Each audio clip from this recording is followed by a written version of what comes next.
श्री कृष्ण का वराह अवतार। सृष्टि के प्रारंभ का समय था। ब्रह्मा जी भगवान की आज्ञा से सृष्टि की रचना कर रहे थे, लेकिन तभी एक बड़ी समस्या उत्पन्न हो गई। पृथ्वी अपने स्थान से हटकर गर्भोदक सागर की अथाह गहराइयों में डूब गई। चारों ओर केवल जल ही जल दिखाई दे रहा था। ब्रह्मा जी चिंतित हो गए। उन्होंने सोचा, अब सृष्टि का कार्य कैसे आगे बढ़ेगा।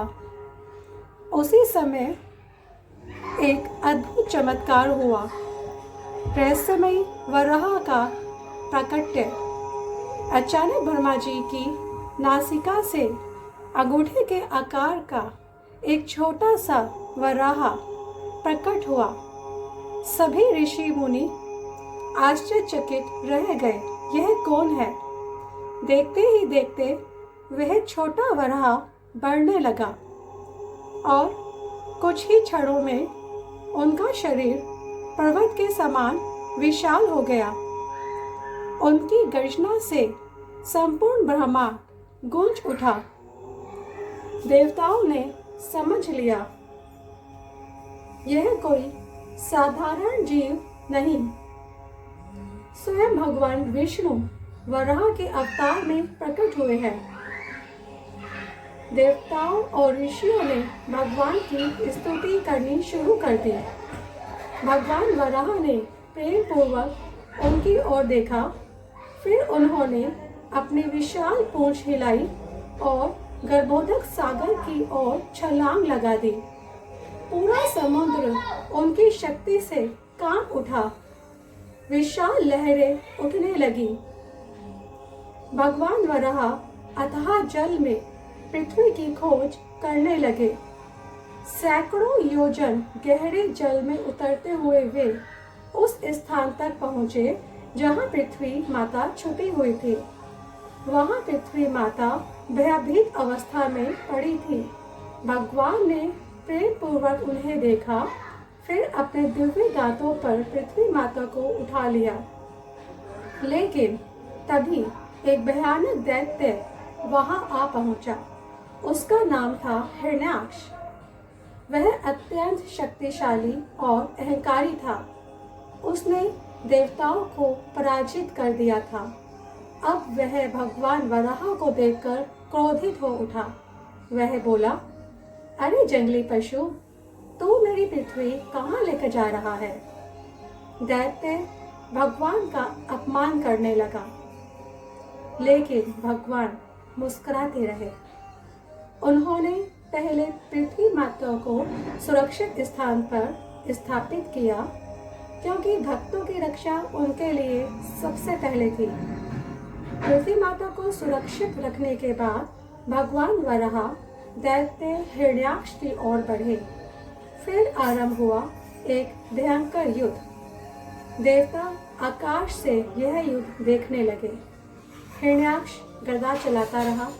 भगवान वराह उसका उत्तर देते रहे। पूरा ब्रह्मांड इस युद्ध की गर्जना से कांप उठा। घंटों तक युद्ध चलता रहा। अंततः भगवान ने अपनी दिव्य शक्ति से हिरण्याक्ष पर प्रहार किया। एक ही प्रहार में वह धरती पर गिर पड़ा। उसका अभिमान चूर हो गया। देवताओं ने आनंद से जय जयकार की। फूलों की वर्षा होने लगी। पृथ्वी का उद्धार हुआ। भगवान वराह ने पृथ्वी माता को उसके उचित स्थान पर स्थापित किया। फिर उन्होंने समस्त जीवों के कल्याण के लिए ब्रह्मा जी को पुनः सृष्टि का कार्य आरंभ करने की प्रेरणा दी। इस प्रकार भगवान ने संसार को सिखाया, जब भी भक्त संकट में पड़ते हैं, जब भी धर्म खतरे में होता है, भगवान किसी भी रूप में प्रकट होकर रक्षा करते हैं। गीता में श्री कृष्ण कहते हैं, जब जब धर्म की हानि होती है और अधर्म बढ़ता है, तब तब मैं स्वयं प्रकट होता हूँ। वराह अवतार इसका जीवन उदाहरण है। भगवान को इससे कोई फर्क नहीं पड़ता कि उन्हें किस रूप में आना पड़े। यदि भक्तों की रक्षा के लिए उन्हें वराह बनना पड़े तो वे वराह बनते हैं। यदि नरसिंह बनना पड़े तो वे बनते हैं। यदि राम बनना पड़े तो राम बनते हैं। और यदि कृष्ण बनकर प्रेम बांटना हो तो वे वृंदावन में बांसुरी बजाते हैं। वराह अवतार हमें सिखाता है, जब जीवन में सब कुछ डूबता हुआ दिखाई दे, जब चारों ओर अंधकार हो, जब कोई सहारा ना दिखे, तब भी भगवान अपने भक्तों को नहीं छोड़ते। जिस प्रकार उन्होंने पृथ्वी माता को गर्भोदक सागर से निकाला, उसी प्रकार वे हमारे जीवन को भी दुख और भय के समुद्र से बाहर निकाल सकते हैं। हे भगवान वराहदेव, जैसे आपने पृथ्वी माता का उद्धार किया, वैसे ही हमारे हृदय को अज्ञान, अहंकार और मोह से मुक्त कीजिए।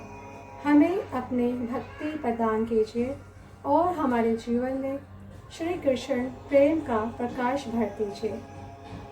प्रेम से बोलते हैं, हरे कृष्ण